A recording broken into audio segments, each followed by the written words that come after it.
ายดีพี่น้องเลยเมื่อนี้กะเฮือนฟ้ามาลกก้าเนาะดำนาอยู่บ้านนาว่างทงเมืองหนองบกแขวงขมวนสิลกก้าให้พี่น้องเบิ่งเด้อเอาลกเลยล่ะ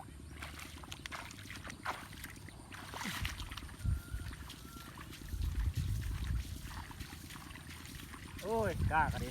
ลกสบายกระดักกระดอพี่น้องเลยถ่ายเยี่ยมเลยเนาะลกสบายกระดักกระดออยากจะโกรธน้อยเลยลกก้าดำหน้าเอง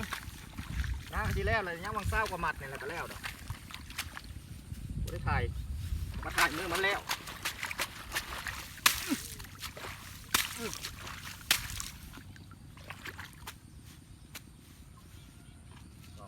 ซาเป็นพี่ดำหน้าก่อนสิเกือบเพิ่มเมื่อนมานิลานี่แหละ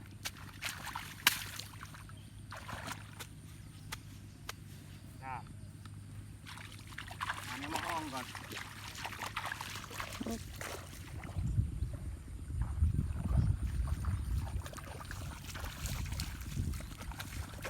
นี่พี่น้องกับก้าเลยลกได้แล้วเนี่ยหมัดลองเบิ่งได้สิเป็นอยู่บนเนาะ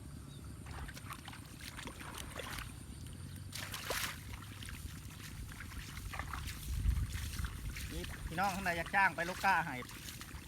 ขับมาได้เด้อ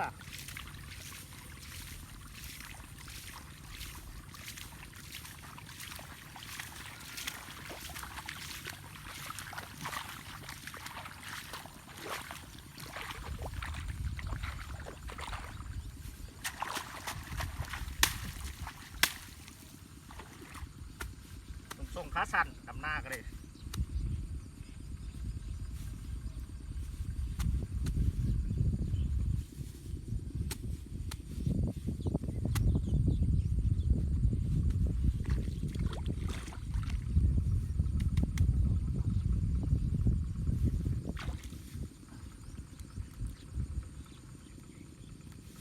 เล่นละมัดเลยบางซิปมัดนี่แหละคือพ่อเอาลกก้าแล้วพี่น้องพ่อแล้วดำมานี่ดำกับดำซ้ำซื้อดอกไม่ได้หลายดอกป้า30 มัดนี่แหละเด้อเป็นป้าที่ดำหน้าให้เบิ่ง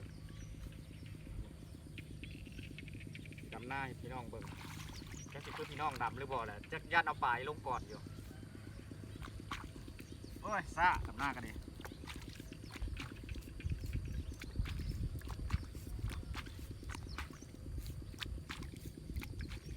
หน้าแล้วของตัวเองแล้วว่าจะไปหาเรานั่นเนี่ยรอรับจ้างอยู่จะมีคนจ้างหรือบ่อะไรน้องเลยตอนนี้ยังบ่แล้วหน้าตัวเองอยู่ยังน้อยนึง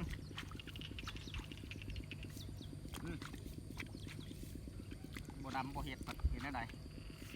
มีไห่มีหน้าลูกเสาไห่เสาหน้าแล้วจะดำได้เห็ด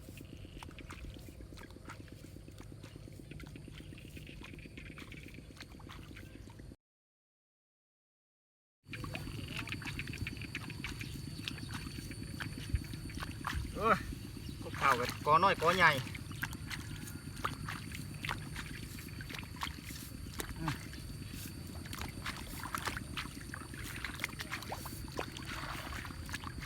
เอาเป็นไร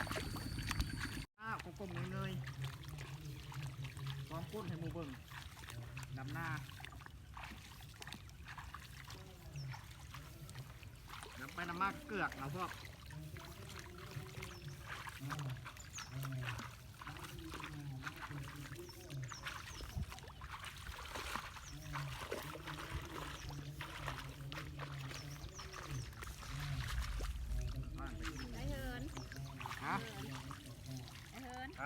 ย่านผู้บ่าวบอกเลิกอยู่คนบ่มักคนดำนากองก้นว่าซะคนนั้นสิบอกเลิกบ่มักดำหน้ากองกุ้นแล้วก็ร้อยเอารถหลายๆเพราะว่าสิร้อยดำบ่เนาะร้อยดำคือมานิลาหัน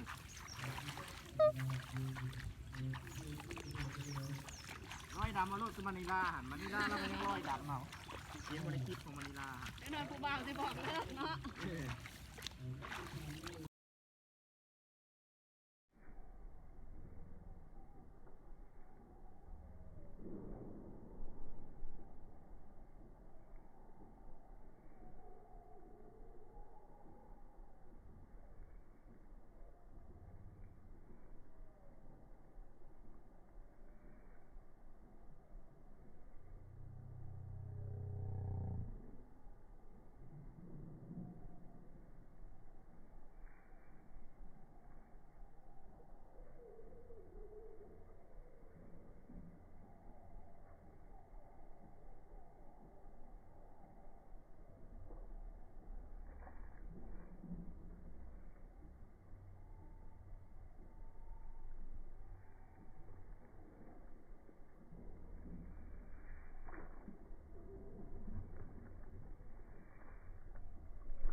นี้เลยเด้อพี่น้องเด้อ